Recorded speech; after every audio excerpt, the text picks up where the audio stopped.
Help me to reach 2,000 subscribers. Her words sliced through the evening quiet like a blade of cold steel. I regret marrying you. She said it with a teasing smile, a careless little curl of her lips, as if her sentence held no weight at all, as if it did not punch straight into my chest and leave me breathless.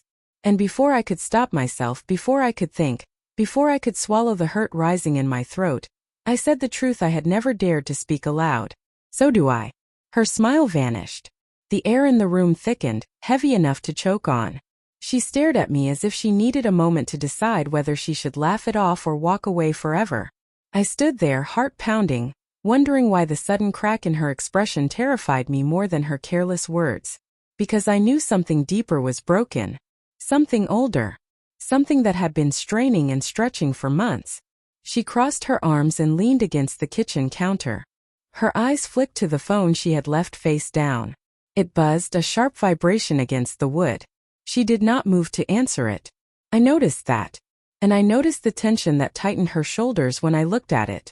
I had spent weeks rationalizing small changes. Her new secret of lock screen. Her sudden late-night walks for fresh air that lasted an hour instead of 10 minutes. The way she laughed at her phone with a softness she no longer used with me. I had convinced myself I imagined it. I had convinced myself she still loved me even though she rarely reached for my hand anymore. Now, in the silence after our mutual confession, all the subtle warnings returned like ghosts filling the room. She picked up the phone. Not to check it, but to tuck it into her pocket. Her gaze avoided mine. "Why did you say that?" she whispered. Her voice trembled. Not with anger. With something closer to fear. "Because I meant it," I answered softly, even though the truth burned inside me. I meant it because I could not keep pretending that we were fine. Pretending that her distance did not hollow me out.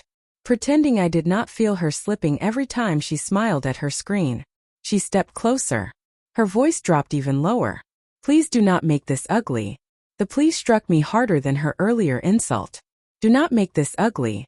As if she already knew we were standing at the edge of something dangerous. As if she feared what would happen if the truth came out in full. The phone buzzed again. She flinched. She tried to hide it. I felt confusion first. Then suspicion. Then a cold certainty that crawled up my spine. I reached out and gently extended my hand. "Let me see it." She froze. Her chest rose and fell too fast. Her fingers gripped her pocket as if protecting something precious. "Why?" she whispered. "Because I want to understand what we are really fighting about."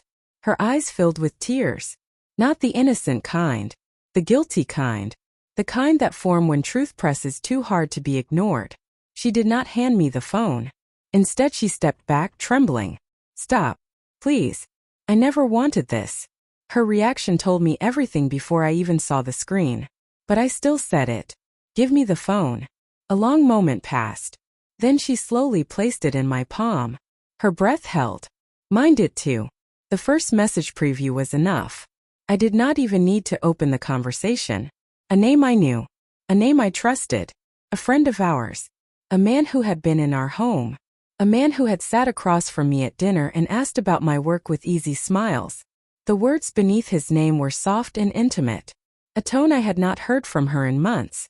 "Your husband will figure it out if you keep slipping." Her world seemed to collapse in slow motion.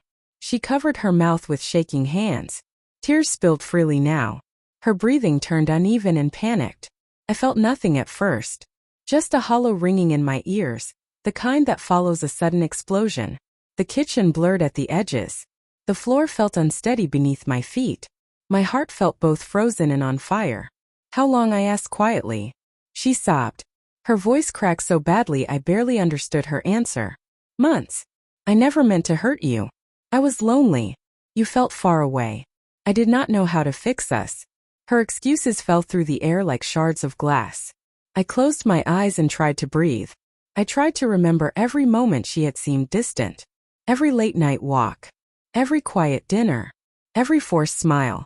And behind all of it, the truth she had been hiding with tender carefulness. "I loved you," she cried. Loved.